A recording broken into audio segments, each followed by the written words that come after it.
मुझे कांग्रेस कहते हैं। मैं एक ही परिवार की डोर से बंधी हूं, या यूं कहें कि मैं एक ही परिवार की वो राजनीतिक फैक्ट्री हूं जो एक ही परिवार के प्रोडक्ट को लॉन्च और रीलॉन्च करती है। मैंने अपने फायदे के लिए देश के 2 टुकड़े होने दिए।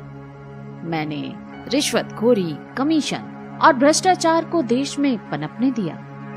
वो मैं ही थी जिसने देश को जेल खाने में बदल कर रख दिया था। मैंने नफरत के बाजार में सिखों का कत्लेआम करवाया। मेरी ही वजह से न जाने कितने कश्मीरी पंडित अपनी जमीन से बेघर हो गए। मुझे इस देश की जनता ही नहीं बल्कि उनके आराध्य भगवान राम से भी दिक्कत है।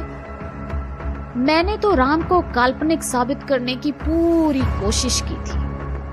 मैं वही कांग्रेस हूँ जो सेना के पराक्रम पर सवाल उठाती है। मैं वही कांग्रेस हूँ जो मोदी जी के लिए अपशब्दों का इस्तेमाल करती है। आप भूल न जाएं, इसीलिए फिर याद दिलाती हूँ कि मैं वही कांग्रेस हूँ जिसने अपने आखिरी शासनकाल में देश को खूब जमकर लूटा था। मुझे आखिर समझ में ही नहीं आ रहा कि पूरा देश कांग्रेस मुक्त क्यों होना चाहता है। सिर्फ इसलिए कि मैं देश को तोड़ने की बात करती हूँ, या इसलिए कि मैं इस काम के लिए भारत विरोधियों से पैसा लेती हूँ।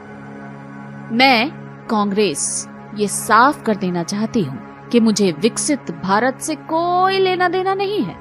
मुझे यानी कांग्रेस को वही पुराना भारत पसंद है जहाँ लूट थी, भ्रष्टाचार था, दहशत का माहौल था, जहाँ फायदा आम जनता का नहीं बल्कि खुद का देखा जाता था। इसीलिए मैंने अपने साथ अपने ही जैसे परिवारवादी और भ्रष्टाचारियों की एक पूरी लंबी फौज खड़ी कर रखी है। मुझे भी देखना है कि कैसे भारत को चाहने वाले देशभक्त मेरा रास्ता रोकते हैं।